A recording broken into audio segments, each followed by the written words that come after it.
Welcome to the internationally acclaimed podcast, the Tag and Brando podcast. International what? That's right, buddy. And this probably isn't the first time, but we're not all up on our stuff so much. But we definitely wanted to give a shout out to our listener in Dublin, Ireland. Hope you come back. Thanks so much. Anyways. Yeah, that's crazy. That's fun. It is fun. Anybody can listen. So whoever you are, wherever you are, local, far, we appreciate it. Yeah, you don't have to know us personally to feel like you know us personally. Just jump in here and get in the conversation. Everyone has something to say, even if they don't know it. And that's what this podcast is about. We talk about stuff that no one else is talking about. Our childhoods. So we're talking about future, present, some past, new, old, and just something that I think everybody probably can relate to this question of the day. I think so. I think you're absolutely right. Well, that's why we like to start with that and get them in with something relatable, and then talk about our childhoods. You know. Yeah. Everybody's got a childhood. That's true. Somewhere in there. That's true. Everyone was a child at some point. Whether they want to forget it or not, that's not for me to say. But we'll get into that, and we'll talk about the present, what is new in the new for us this week, and that's us. I'm Taggart. This is my friend Brandon. Oh, nice. Hey, nailed it. Done. So thanks for joining us today. We're going to jump on in to it. Yeah. So anybody who's new, we're going to start off here with something I've been thinking about a little bit. And Taggart, I just want to know. Yes. For the question of the day today. Easy. It is fruits or vegetables. Essentially, would you rather give up all vegetables and then have your way, have whatever fruits you want, or would you rather give up all fruits and go the real vegetarian, all veg? Well, and no tarian, no carry on. No. Well, you can eat dead animals if you want. Do whatever you want. Yeah. I mean, the knee jerk reaction, and knowing myself, I gotta go fruit. You'd go eat fruit. Eat that fruit all day long. Eat that fruit. Okay. Yeah, I can see that. Fruit's delicious. Fruit's very good.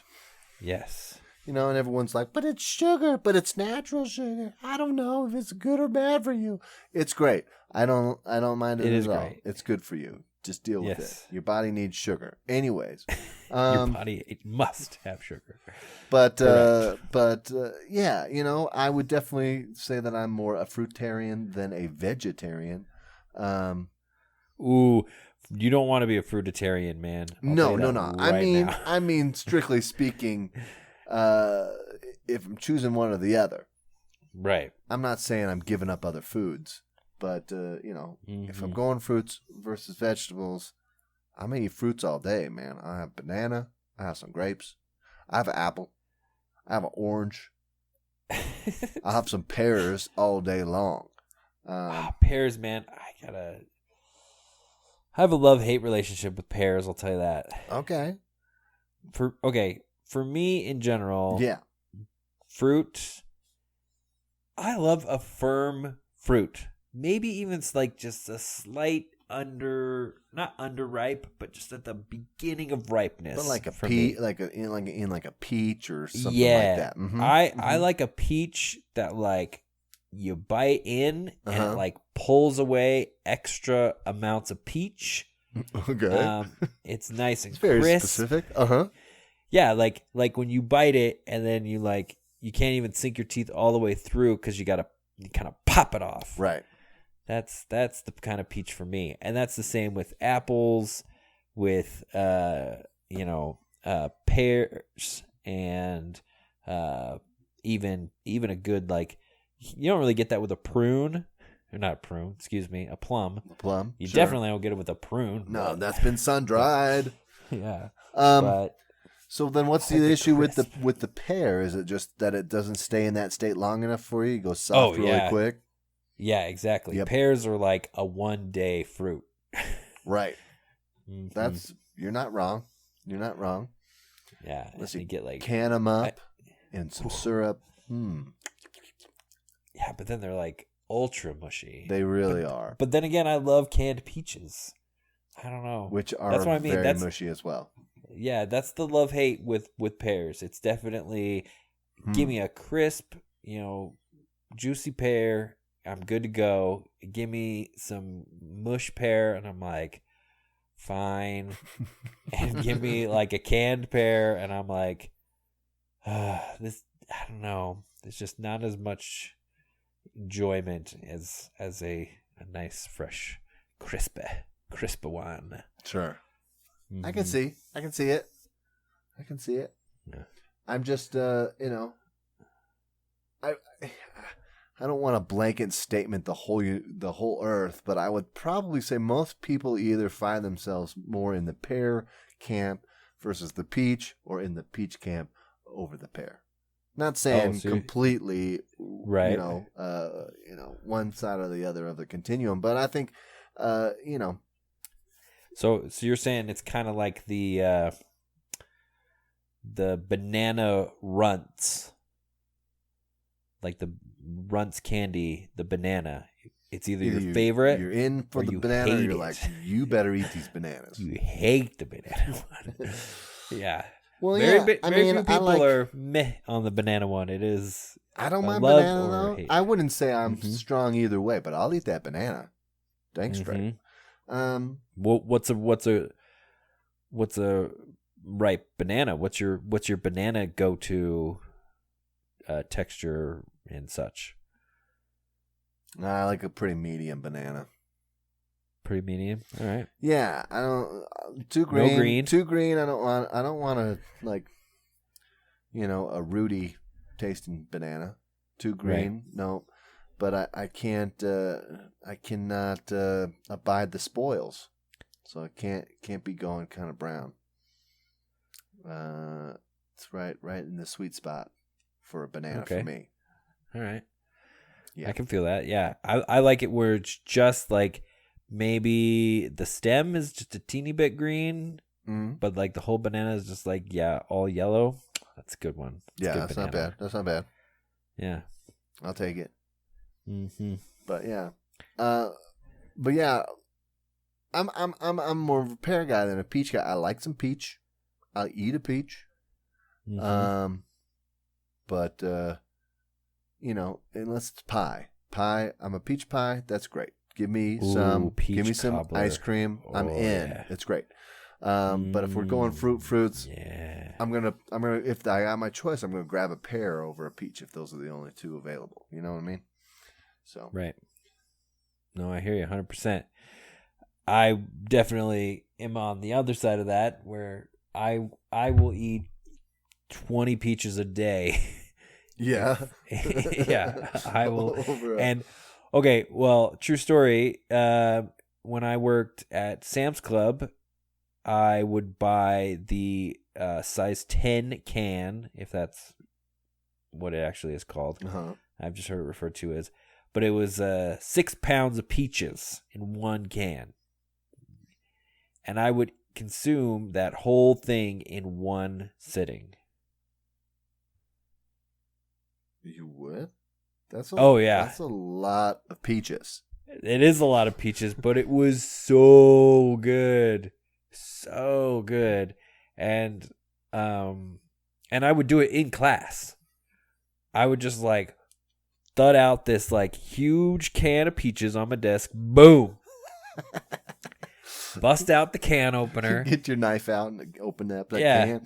Oh, you can have a knife, but you can have a can opener. No, I mean, you get your Leatherman with your can opener on it. Mm-hmm. That's what I'm talking about. But you probably just had a can opener.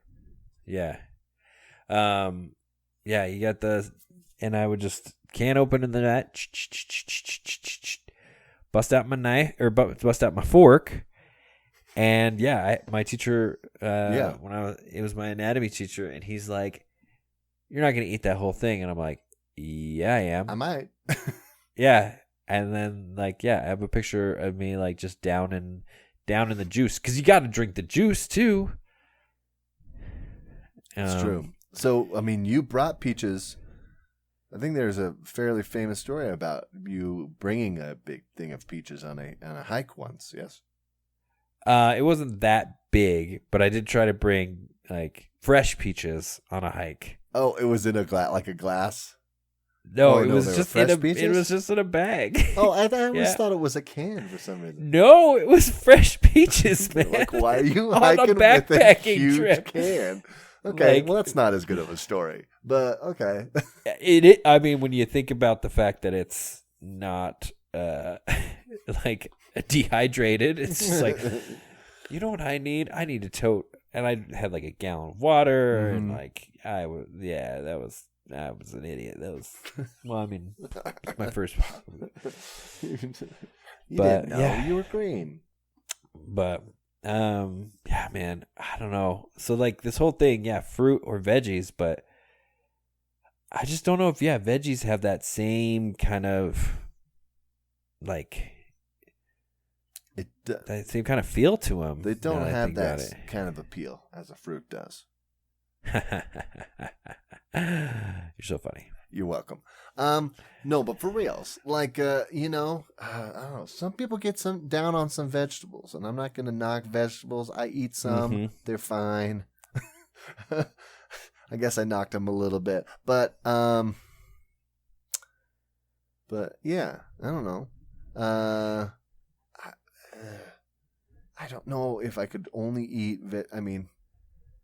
Only have just vegetables for the rest of my life.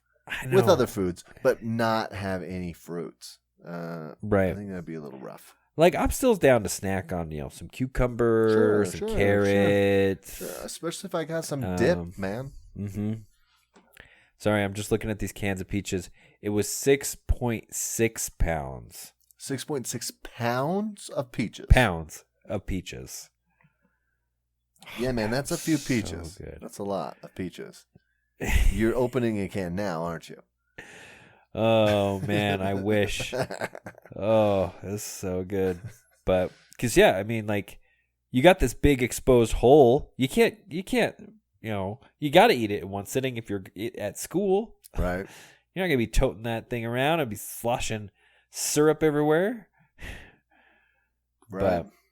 But yeah, veggies. Yeah, veggies are great. But you definitely, a lot of veggies are only good cooked. You can't eat a potato straight up, right? Right. You can't eat onion at all. Yeah, it's hard for me. Why is onion so hard? Tell the people why onion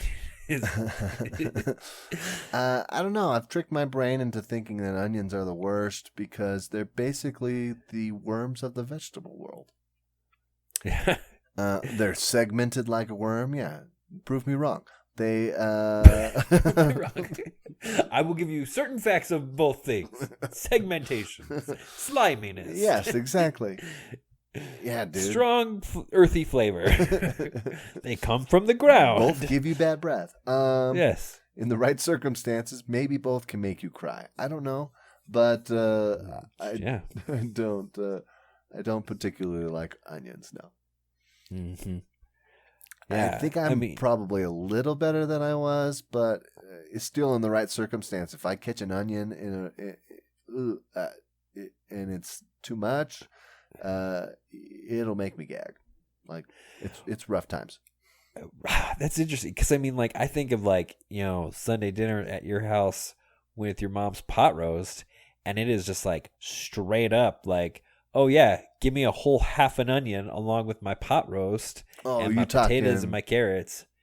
And oh yeah, but I don't eat the onions. I know, but that's what I think is funny about it. It's it's so iconic. Be oh man, those onions would get so good in the juice. But Yeah. I just eat the meat. Mm-hmm. Meat, potatoes, carrots. Yep. Yeah. So, yeah. So, what, is that your choice as well? You'd go with fruit? I don't know. I mean, I think so, just because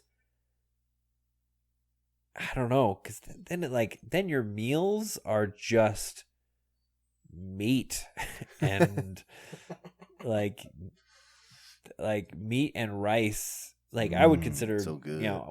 I would consider grains as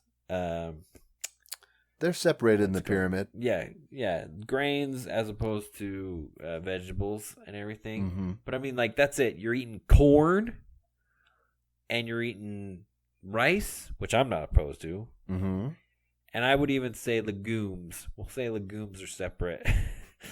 Maybe some peas. So you got some beans. Beans and rice. Yeah, I mean, there's plenty of people who live their whole lives on beans and rice. But and corn, and corn. That's true. Corn's a vegetable, though. No, corn is a grain, man. Corn's a giant piece of. Corn is a giant blade of grass. I mean, you're not wrong. That's where this stuff gets all a little sticky. Oh, for sure. I mean, you could categorize all those things as kind of starches, and so you would throw potatoes in that, Right. Well, and because then you get French fries. Strictly speaking, a vegetable is any kind of plant product, byproduct that you eat. So, in some definitions, fruit falls under a vegetable. Mm-hmm. The interesting thing about when I was a kid, the way it was described to me was a fruit has seeds on the inside or on the outside, and a vegetable does not. And then it was well, what about cucumbers? And what about zucchini?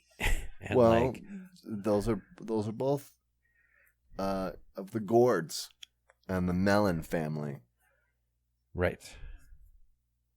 So that's what I mean. Is see, that definition failed me real fast. Well, and tomatoes. I mean, all that stuff is crossover, right? And that's again why I think more modern definitions kind of group the two together. Like fruit it can be considered as a subset of vegetables, where even some what we would normally call vegetables can sometimes fall in that subset. Right. And some have characteristics of both, so they're kind of in between, but yeah, I went on this big thing once because I was like, I want to find out for sure. The internet's a thing now. Is tomatoes a vegetable or is tomatoes a fruit? And then and the internet's going to tell you. Well, I went to some smart places, not just Reddit.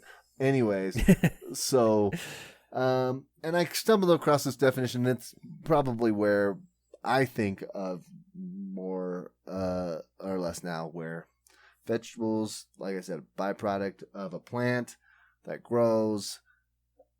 Fruit falls underneath that, so subset of vegetables is fruit, and there's some interchange there. So okay, that makes my world a little bit more easy to digest, even if it's not correct. I said digest.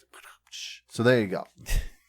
So as far as you mentioned, fruitarians and everything, that definition, from what I understand, is you don't eat anything that would kill you don't eat any meat, obviously, and no animal products and what have you. But as far as fruits and veggies are concerned, you don't eat anything that would kill the plant to eat it. Makes sense. So, for instance, a carrot, no go. You rip out of the ground it's and dead. It's dead, pretty much. I mean, you could cut the top of the carrot off and actually replant it. It's perfectly fine. But does that work? Yeah. Oh, well then, I mean, yeah, you like the part that you cut off, like killed it for a second and then resuscitated it. You're good, right? And everything. So that's why it's fruit. Like fruit, for one reason or another, depending on why you're doing this. Some feel that it is then given, it is produced in a way where the plant uses it to thrive, uses it to disperse its seeds, uses it to, pollinate, all this kind of, pollination happens first, but yeah, so when you pluck an apple or an orange or like cucumber or something like that, that's like the plant's offering it to you because I'm not going to die. Here, take this and spread my genetics around, please, and so on and so forth. So it's interesting because, as you mentioned, like corn, right? Corn would not be something that we would eat unless it was, crossbred and domesticated and hybridized and everything. Right. I don't know if a lot of people realize that corn is not natural. It doesn't grow. It doesn't grow. Ears of corns are not natural. Corn does not grow in the wild. It has been completely man-made, like a long time ago. Like just like he said, hybrid and crossbreeding and blah blah blah, from old school maize plants into what we know as corn today. It's I took a class once where it was like an anthropology class, and we had to come up with some kind of topic to write about, and the teacher so wanted someone to write about the history of corn. He's like, it's so interesting. You want to write this paper. Yeah. And we were like, it probably is, but I actually don't want to. but yeah, I mean, just what he told us, I was like, well, it is kind of interesting. But yeah. Well, funny you said that because my teacher in this last semester, he had us debate processed food versus non-processed food, right? Okay. Just to kind of, it's just a debate, so you just kind of pick your, you get your side assigned to you, and you just, go on and whatever. My argument when I got up there to debate was like, first off, all food is processed. All food.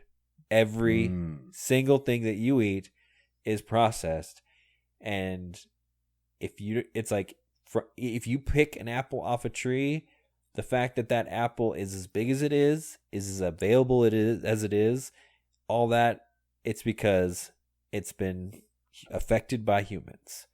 If you pull a carrot out of the ground and you cook it, that's processed. Like all this kind of different, like that. Process is this, process is that. Like that was my big thing. But then he even said before it starts, he's like, is somebody going to talk about corn? And I'm like, oh, I got it on the docket. Don't worry. He's like, yes.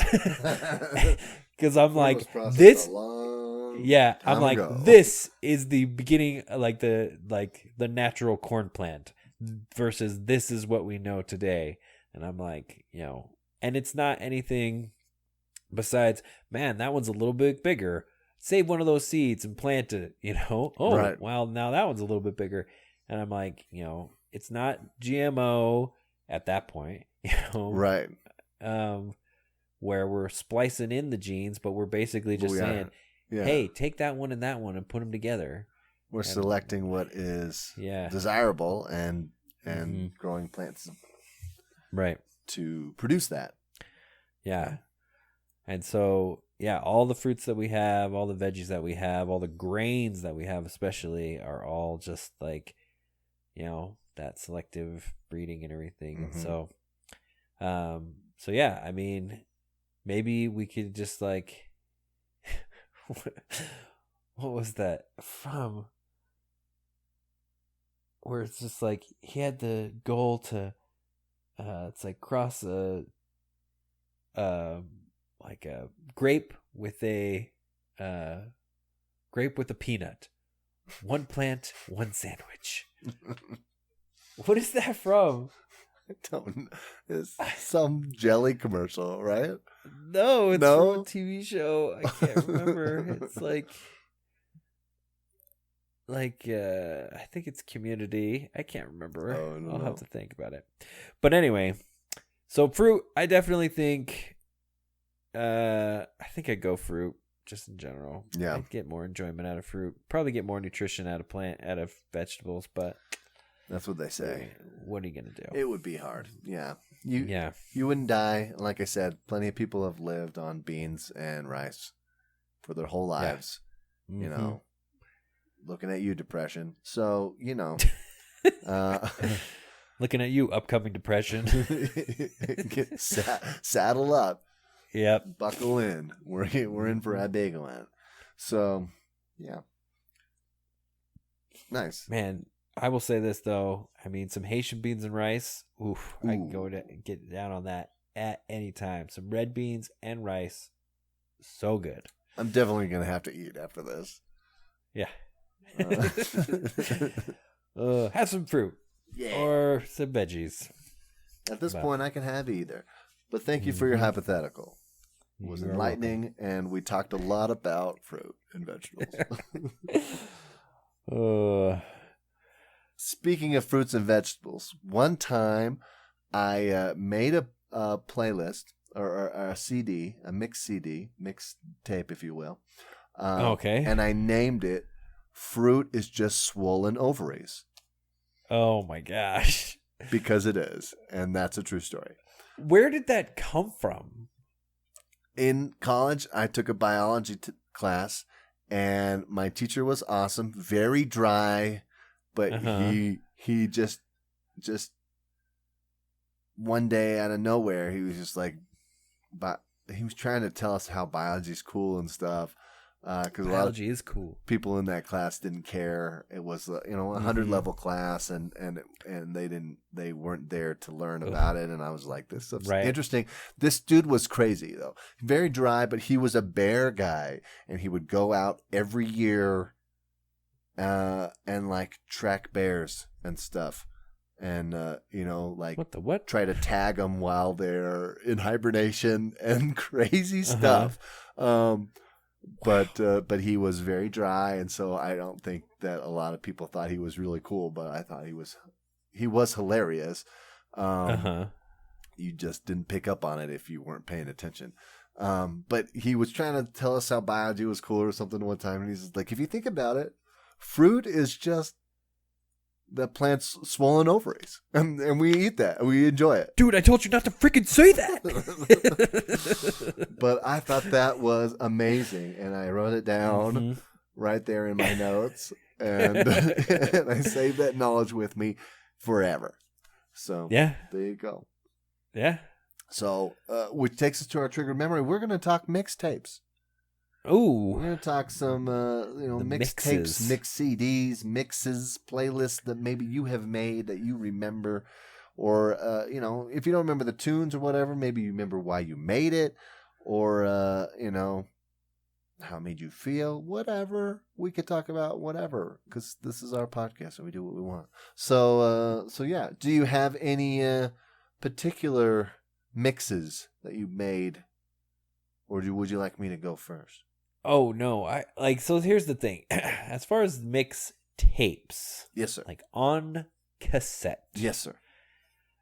I do have some that were very unthemed and unrelated. Yes. Kind of things that just, you got a tape in the recorder, and then a song comes on the radio, and you hit record as soon as you possibly can, and you miss like the first 20 seconds of the song and everything. But yeah, I actually was cleaning my room just the other day, and I found just this wooden cassette crate that I have that's just holds probably 10 or 12 cassettes in there. And I'm just like, oh man, yeah, but some are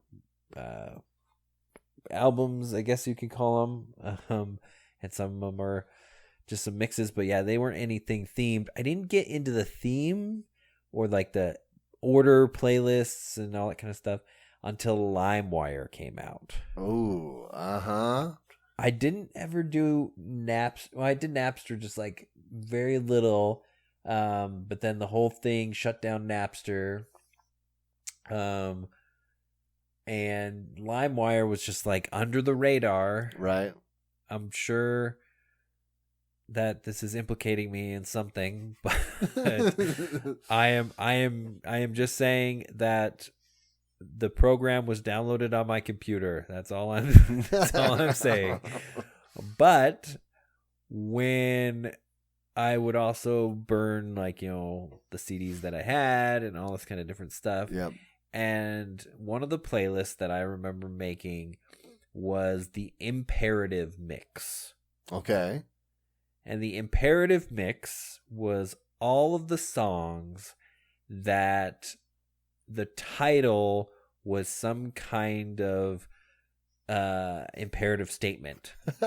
Like, Don't Turn Around by, is that Ace of Base? Ace of Base. Right? Yeah. Yeah. Why weren't you supposed to turn around? Because you're gonna see her. Because you're gonna see her heart breaking. Yeah, don't do exactly. it. Just walk away. I'm trying to think. Yeah, I'm trying to think of some other ones, like Jump Around or Jump. Okay. Yeah, anything that if you looked at the title and it was like, this is telling you to do a thing, that was on. Like Shout. Shout. Do you have Shout on there? Shout. Yeah. Let It Be was on there. Nice. There was a lot of don'ts. I had like a whole section of like don'ts, yeah. And then Don't Turn Back in Anger. No, I do not have that. That's too bad. Don't Stop Believing. Nice. And then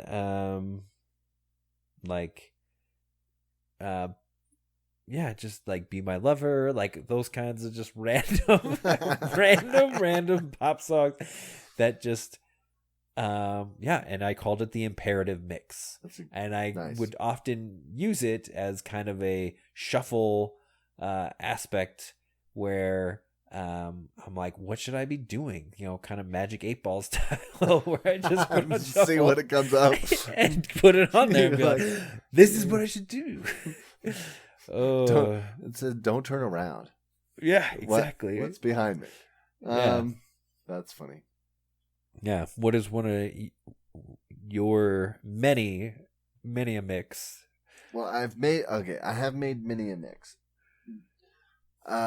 More than a typical person, I don't know. That's hard for me to say.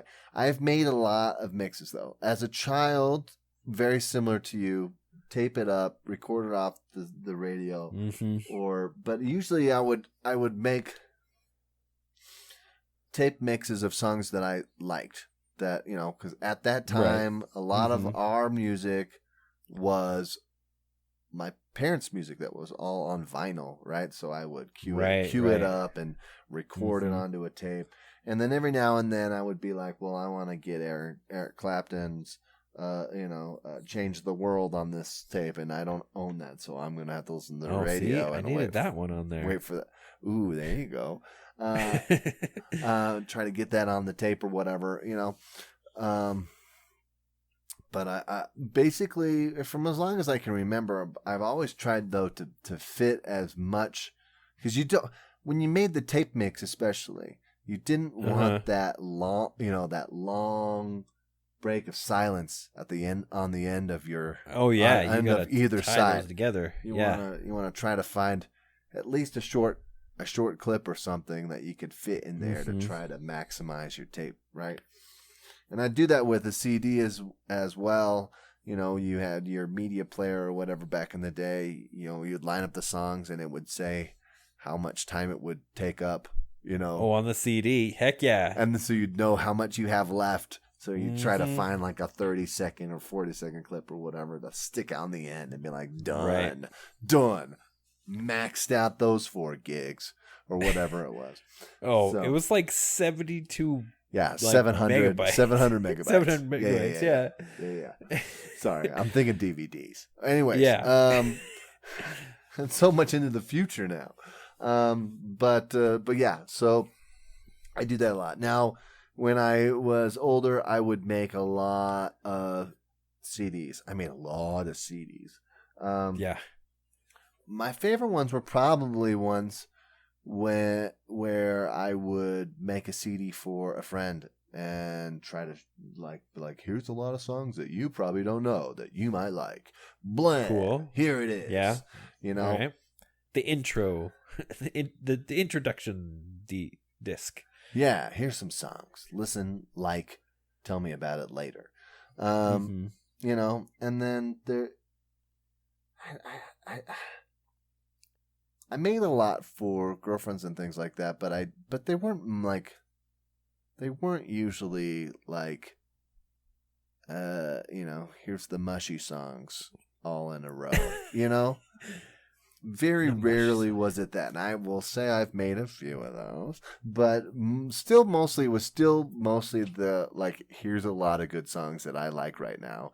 And you should like them too, especially if we're going to have a relationship. So, like my music. So, like it. One of my most famous CDs is one called Quite the Opposite. Okay. And like you were talking, this was made around the LimeWire period. Okay. The LimeWire era. And it's called Quite the Opposite because there are so many different kinds and genres of songs on that album. Okay. You know. Right. Ranging from a George Jones song, like old school country, to you know, some Beastie Boys, to there's some ska on there if I recall. Jeez. Some John Mayer's on there. Some what else? What else is on there? It's still a very good mix, and I'll pull it out every now and then and be like, "Oh yeah, I'm still cool." What else is on there? Anyways, I don't remember any others at the moment, but I have updated it. There is a newer version of it from I don't know, 5 years ago or something, where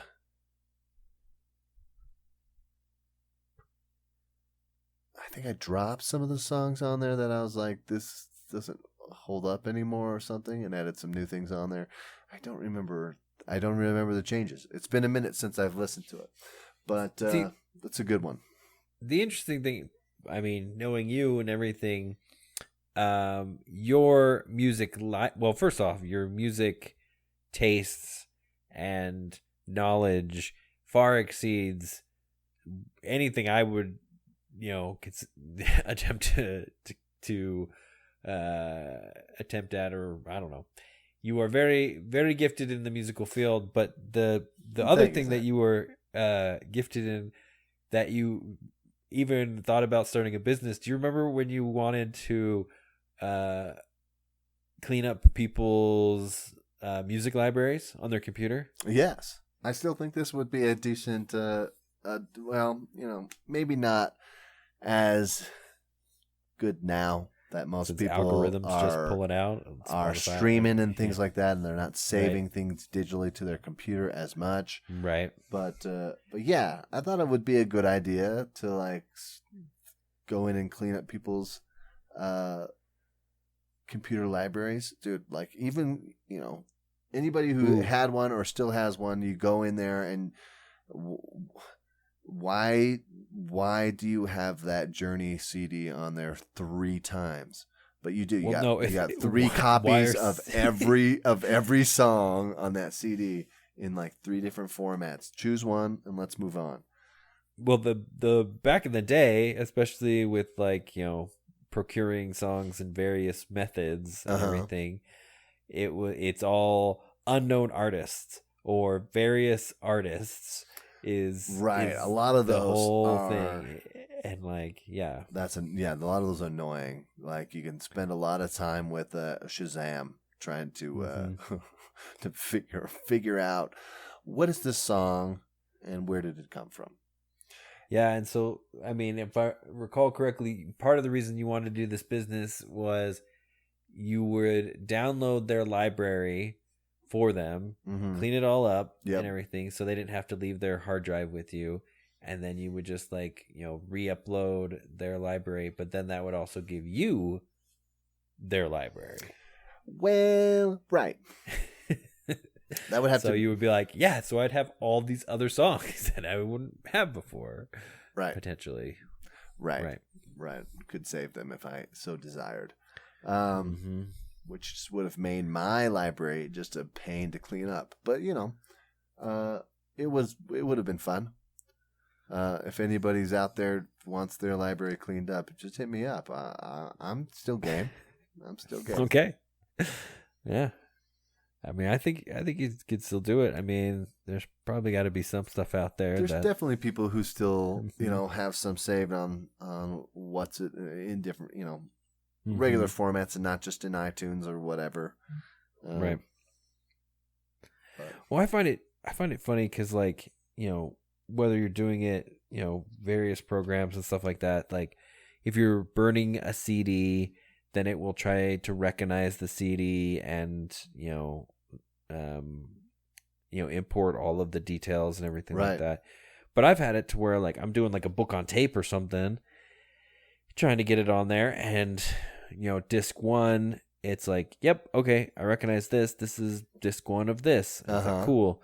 But then like disc 2 or disc 3, whenever something, it's like, oh, well, I recognize this, but I'm actually going to reformat the titles of the things so that it doesn't play in order with like disc 1 and stuff. Right. And where like disc 1 would be like whatever the title is, volume 1. And then on the next one, it's like whatever the title is, disc 2. And you're like, that doesn't help me. Exactly. And so then it's like out of order and you got to like go back and replace it. Rename and it's like, them. Because you're like sitting there and it's like, okay, importing disc 1. Okay, yep, I'm going to pick the top option here. This is the one it's going for. And then you get to that and it's like, oh, well, this same format's not available for this other disc. And then disc 3, it's like, oh, it's not available for this one. I should have picked the other one for like, now I'm going to go back and reburn disc 1 and pick the second format or whatever. It's just a pain. Well, and that's part of cleaning up a library, making things talk the way that you want them to talk. Which can be super annoying. But I did spend a lot of time maintaining my music library when I was really, in it and had a lot of time. When I was in the process of making it larger. I'm less in that process now. But yeah, and didn't have children. I would spend a lot of time at the computer like, why is this not talking the way I want it to? We're going to fix it. It'd take me hours. But anyways, but music. So yeah, so there's some good ones.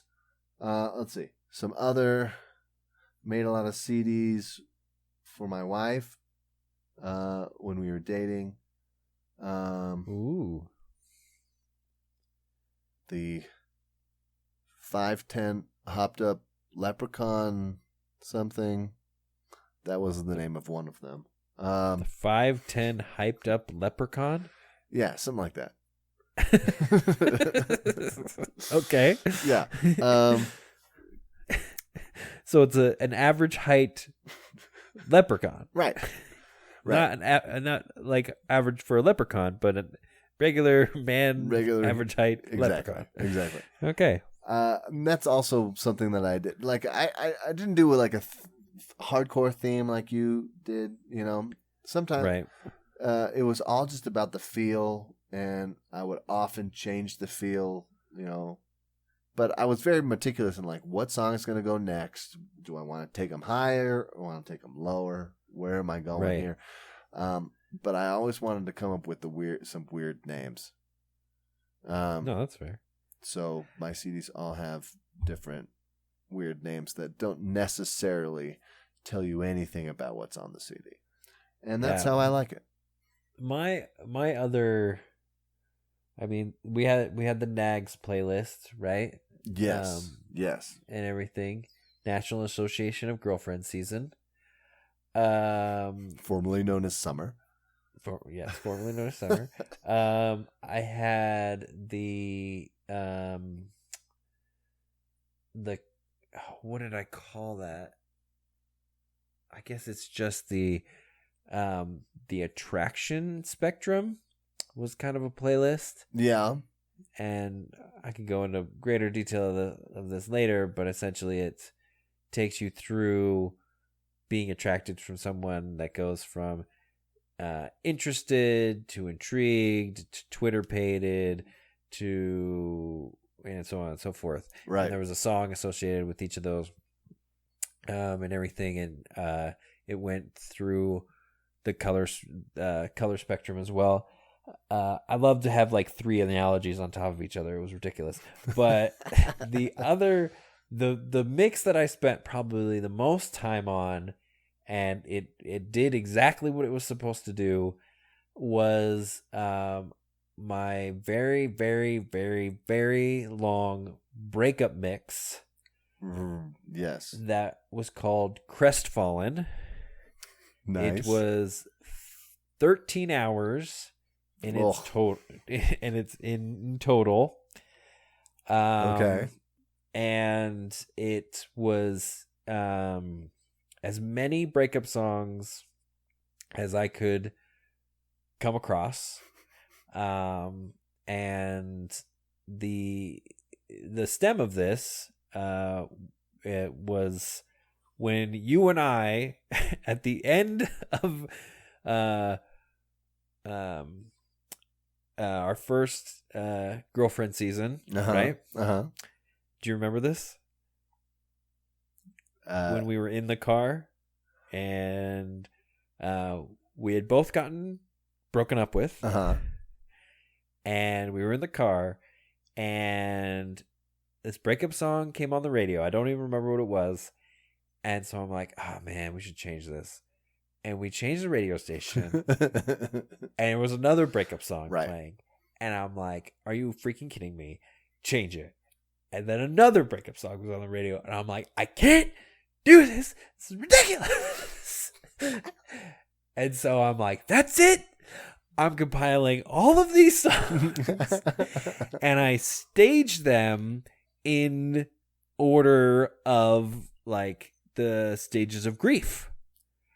And so I took all the songs that were like anger, like I hate you, tainted love, and everything like that, like all these things that are like ugh, and then bargaining, like baby come back, and everything. I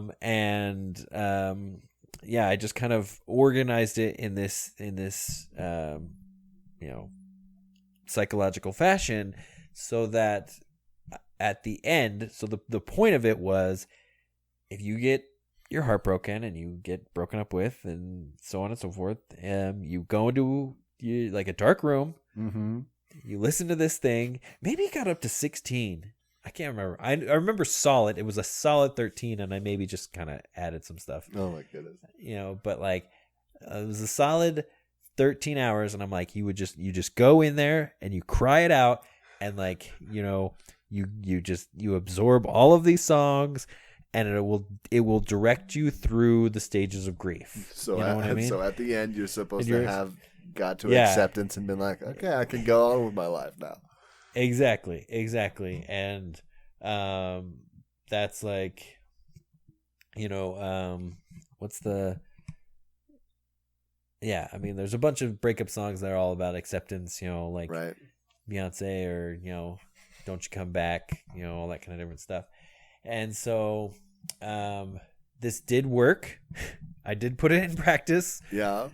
And I will tell you, like, after you've listened to all of that and it gets you fired up. Like you're going through it and you're singing, like if you're singing along and everything, it will help. It will definitely get you through a tough time for sure. That's awesome. Do you still have it? You still have it, yeah? I do have the list. I don't think I have all the files, but I do have the list. Okay. And so we could recompile. We could redo it, yeah. But yeah, that was my most intense. I'm like, yeah, I'm putting all of this in one thing, and downloaded it onto a it wasn't even an iPod. It was like this very, very ghetto, MP3 player?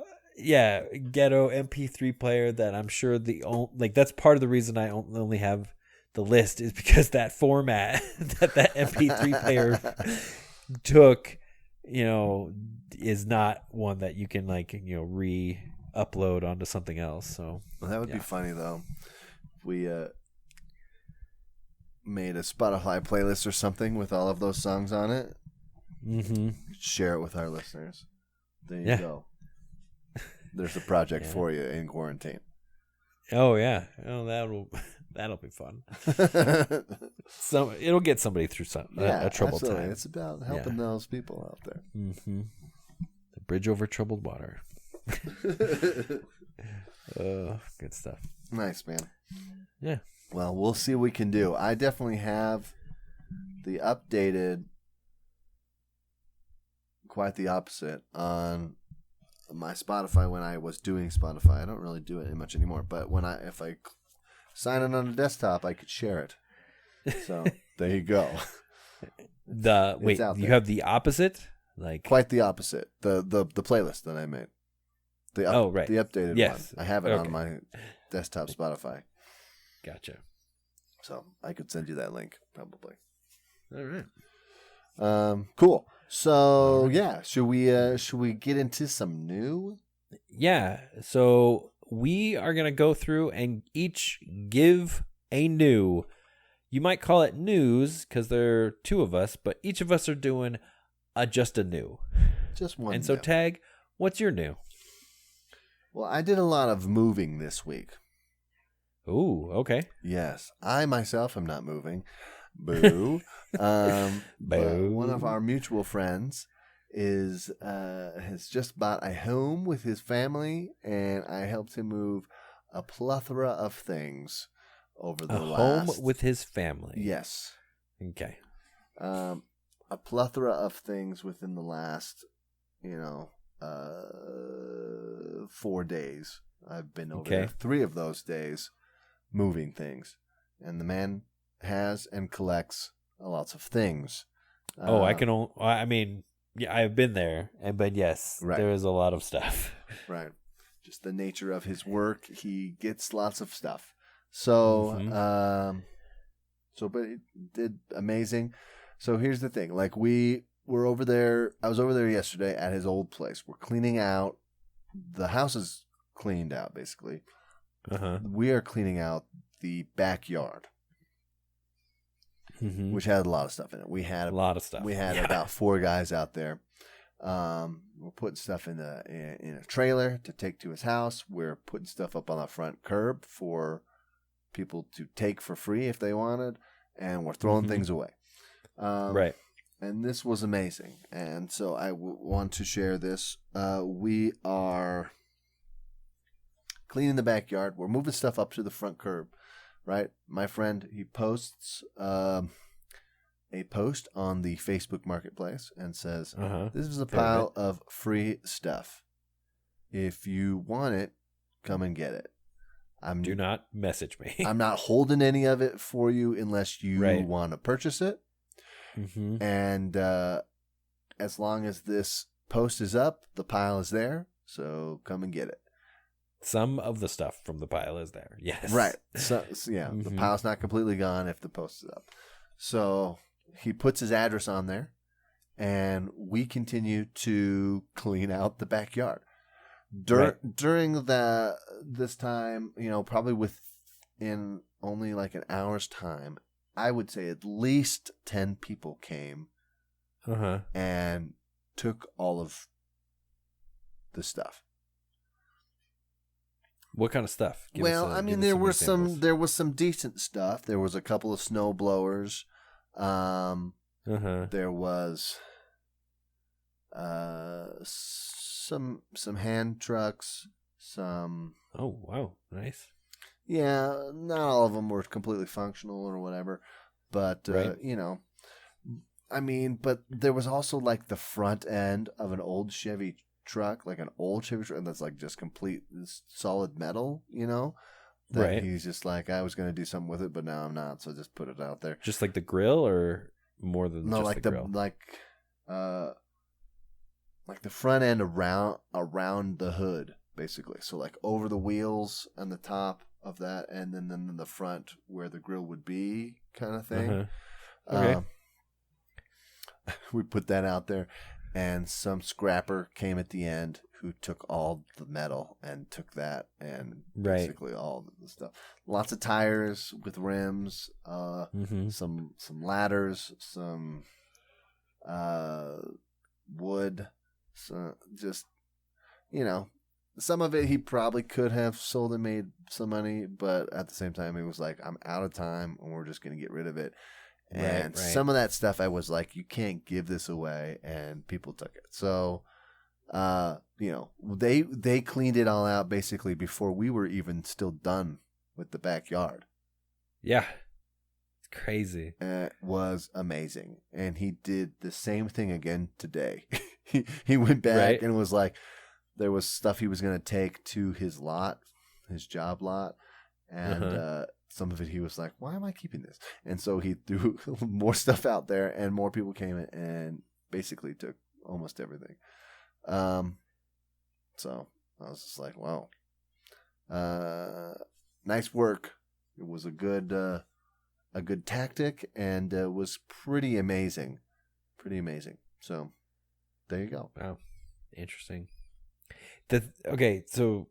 Yeah, the interesting thing about his business, which is junk removal, so that's, he gets a lot of this stuff. The conversations that he and I have had about it is, and the fascinating thing to me is the value of an object, and is entirely subjective. Like, completely, there is very little in this world. If the gods must be crazy has taught us anything, that is objective in the value of a thing. And for him, he will go to someone's house, and an object that they paid for, most likely, right? Usually great sums, like let's say the front of a truck, or a couple $100 for a snowblower or something like that, has depreciated so much in value to them that they don't want to sell it, right? Because they could post it online nowadays in the classifieds, for some kid to buy his first TV, right? But it's just for their $125, right? It's just their time has become more valuable to them than what they could get for that item. So, even to the point where they might pay someone else to take it away for them. Right. And that's the crazy thing about it is, let's say it's valued at, $200 for a snowblower. Right. Okay. No, I'm going to go ahead and sell the snowblower for $100, still works, still great, whatever. No, I'm going to sell the snowblower for $10, I want to get something. Right. I'm going to post it for free like he did, Just come and get it. And people are, as you saw, more than willing to do that. Right. And then to the trough of complete, where it's lost all its value, and they have paid him money to come and take away something that they already paid for. Right. And that's the crazy thing about it, because when I first moved into here, and I wanted to get rid of the trampoline, that's exactly what I did. I'm like, free, come and get it. I'm not holding it. First come, first serve. You got to put all these things in there, right? And I'm also not helping you. Like I'm not helping you take it apart. Throw it away, right? Yeah, and because it's free, I make no concessions on, the condition or the, whatever. And so you are paying for it in the risk that you are assuming in coming and getting it and just hauling it out. Right. So like, yeah, it's interesting that the here's trough of no value. Yeah. Well, here is kind of the reciprocal of that as well.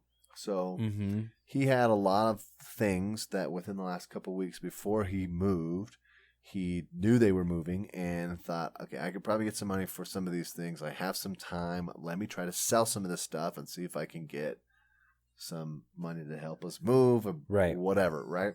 Uh-huh.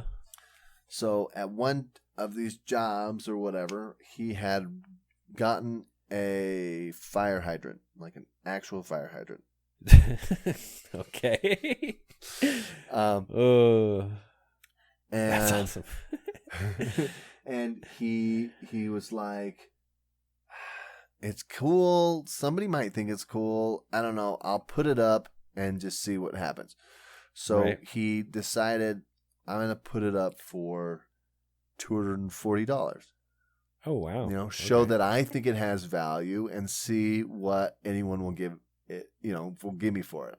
I was like, you would have taken $40 for that. He's like, dang straight, I would have taken $40 for that.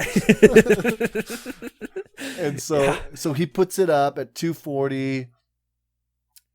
There's a little interest, but nobody's like, yeah, I'll take it, Right. No real haggling either from what I remember. Sorry if I messed it up, the story.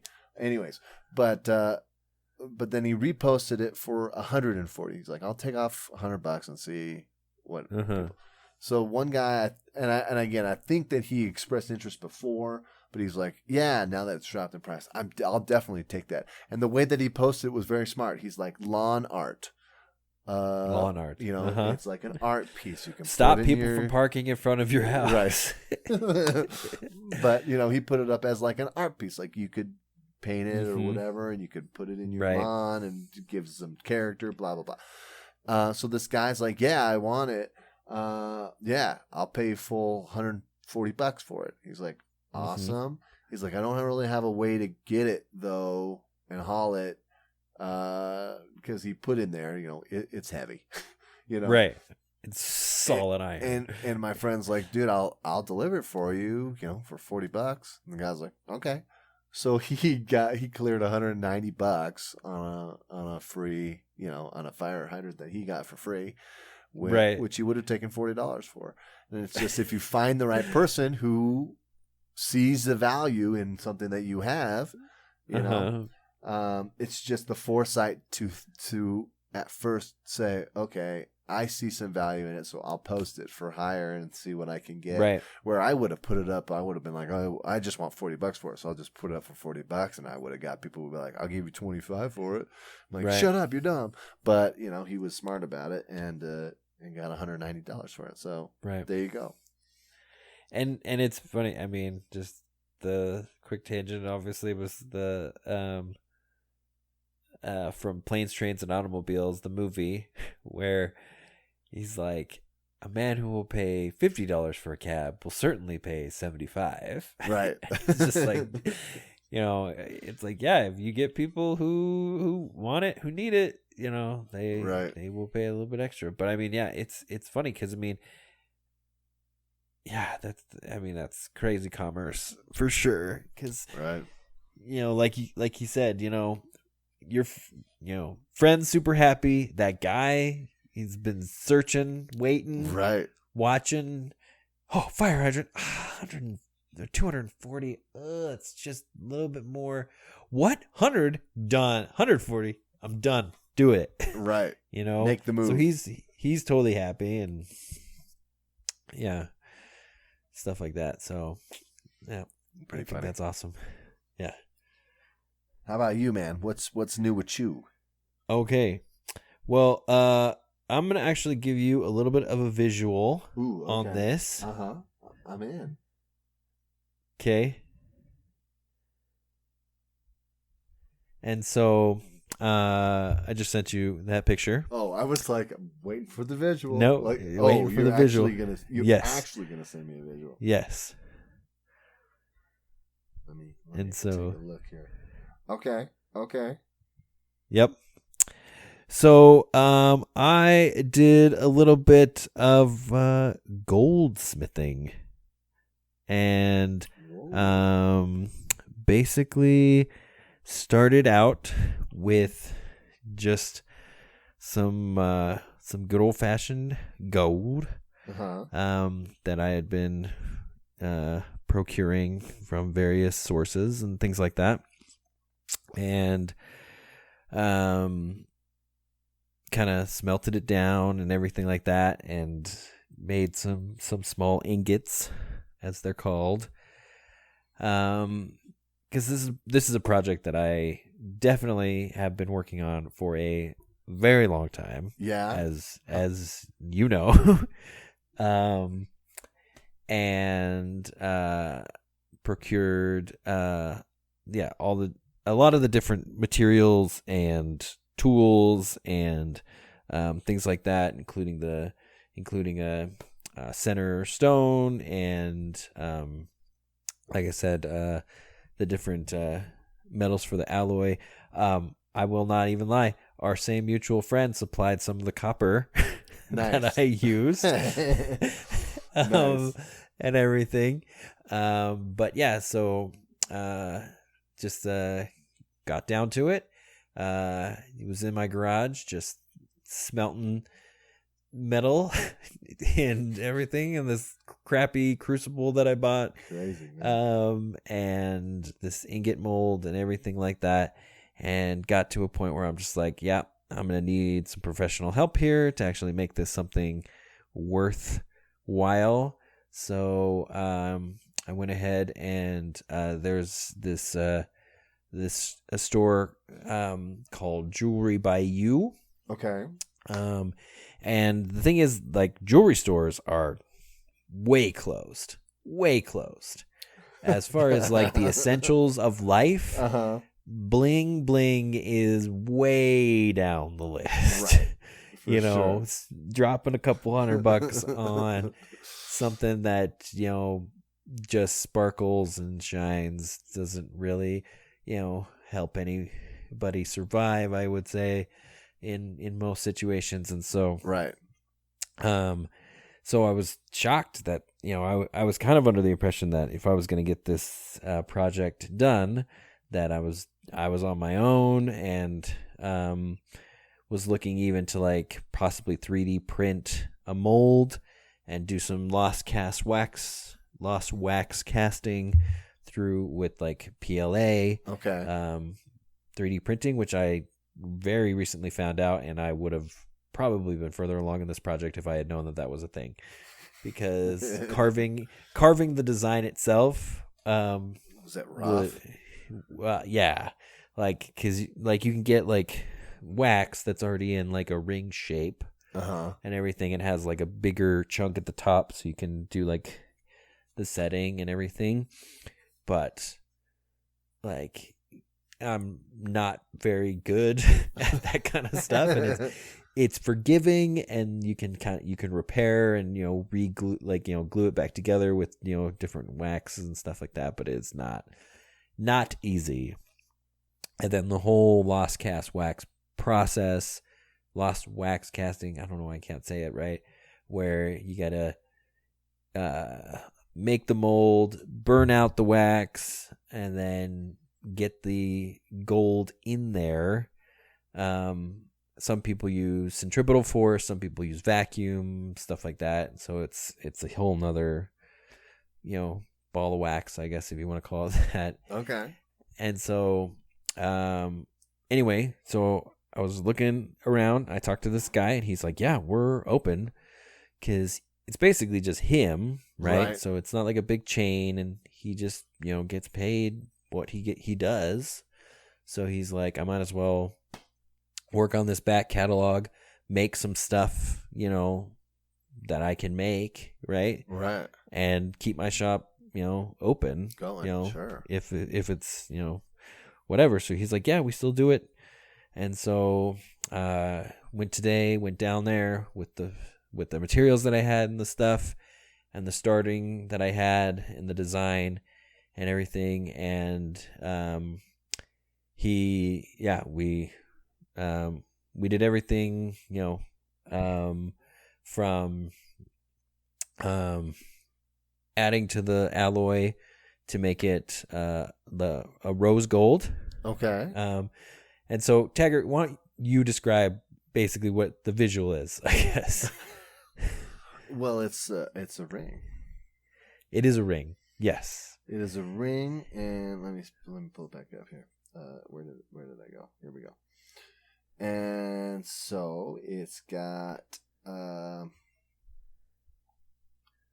so the rose gold section here, I am assuming from what I can tell, is the band. Mm-hmm. The band part of the ring. Yes. Comes up on either side and does a fork action. Mm-hmm. One of the tongues of the fork kind of wraps around the center stone, where the other side does the same but on the opposite, so kind of yin yangish. Mm-hmm. Wrap around the two sides, and that's what's holding the stone, from what I can tell. Yep. Yeah. So it's so we'd made a rose gold band. Yeah.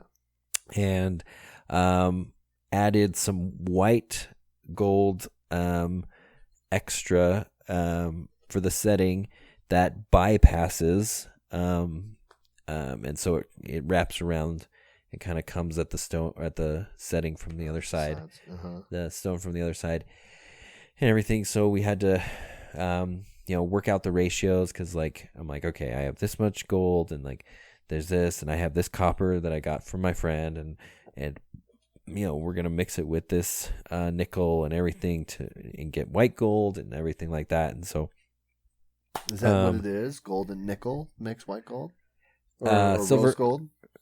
Rose gold is gold and copper. Oh, gold and copper. Okay, that white makes gold. Sense. Yeah, white gold is nickel, silver, and gold. Gotcha. Okay, yeah. Mm-hmm. I'm with you. Yeah, and so, made that and kind of describing it to him, because I didn't have the wax or anything, because I had just kind of given up on that part of it.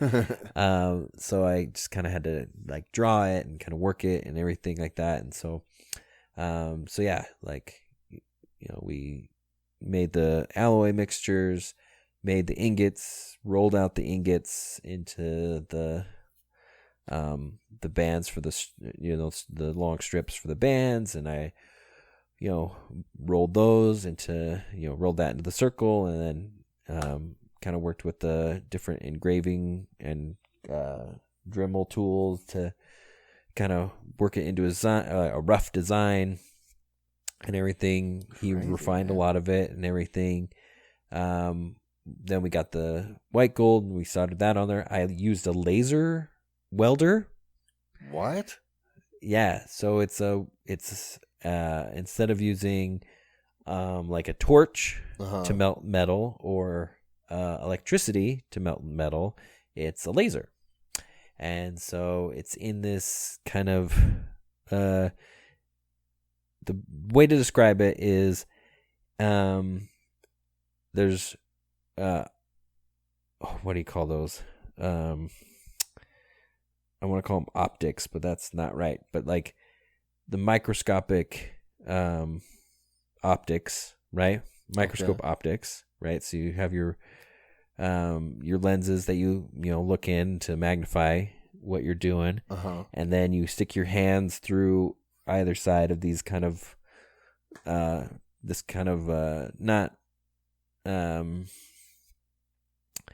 It's basically, it's all sealed off that only your hands are basically exposed to the laser, so you can't get it in your eye or whatever. Okay. And you can wear gloves, but he's like, yeah, but the heat actually gets trapped in the gloves and actually makes it worse. So if you get hit, you just let it hit your skin, buddy. Yeah, well he showed me. He's like, yeah, he's like, I can turn this, and he's like, pew, pew, pew. And it's like, yeah, it's basically just, evaporating the water on my, on my finger. It's not that bad.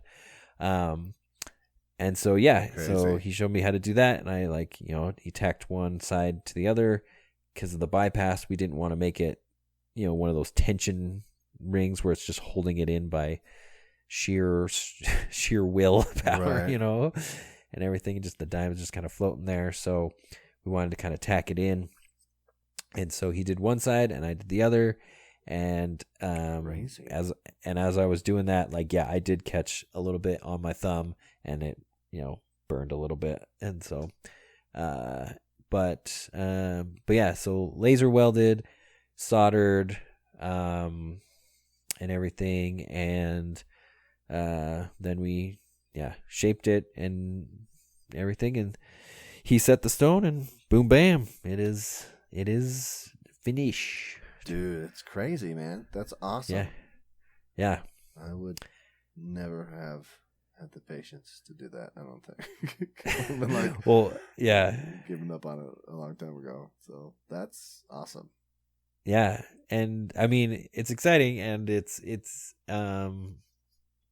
is neat because I very much fully appreciate it. But I guess one of my favorite parts of the story is the fact that so I had all this a couple of other pieces of jewelry that I had procured, right? That I was gonna melt down and everything, and some of them came with diamonds and some of them didn't.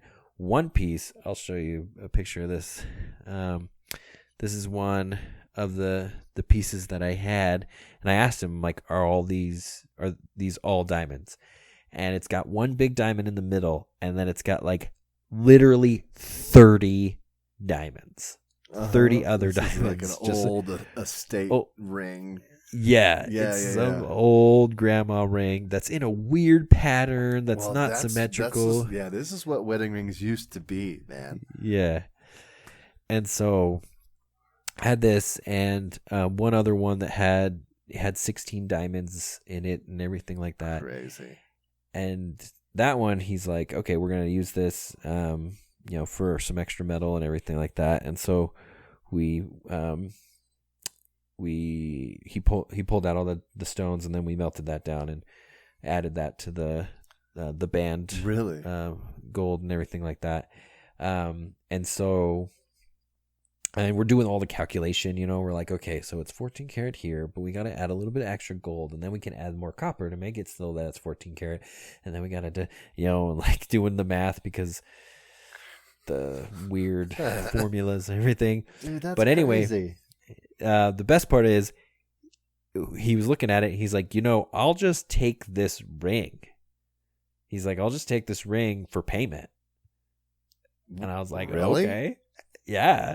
I was going to melt this thing down and then just have 30 loose diamonds, just hanging about that I would have no idea what to really do with and everything. And he's just like, yeah, I have no idea what that ring's really worth. And this is kind of what we were talking about, right? Right. To me, that ring is worth the gold that it is. Right. Right? The band. Right. To him, it's maybe a little bit more because then he could piece out the diamonds and he can make, use all that five stuff to make different. Yeah, exactly. But he was like, well, no, I'll take it as whole. He's like, because I can probably flip this and, make a little bit of a profit on it and just as is. I'm just like, really? And that's the other thing is, it was also super old and super grody. It looked like it had cobwebs between between the main stone and the setting. It was not clean. So we obviously cleaned it with his stuff, but yeah. Crazy. So the whole thing. Where did you get that? Where did you get that one? That one, I don't really remember where I got that one, but that's the thing. The best part about this whole thing is today I spent no money and I walked out of there with, this new ring and everything. Most people are going to pay so much money for what that is. That's crazy. I mean, considering like, so he obviously does these workshops, and he charges for the workshop hours and the materials, right? Mm-hmm. If you want to bring in your own stone or something to set, that's fine. But I asked him, like, well, what if I already have stuff? And he's like, well, if you bring your own metal, then we could probably just cut the cost in half. And then when I brought in that, he's like, dude, I'll just take this. And I'm like, are you serious? And he's like, yeah. And I'm like, that's fine by me. I am fine not being any out of pocket. That's crazy. That's awesome. Yeah. And like, what am I going to do? Take that to a pawn shop and sell it, for $40 because they're going to be like, well, we don't even know if these diamonds are real or blah, blah, blah. Get some terrible haggling and stuff. So yeah, I mean, I'm pretty satisfied with how it turned out. And, it is a little bit more complicated as a design than your standard, I would say. And so getting it to the vision that I wanted, was a lot of fun, actually. Yeah.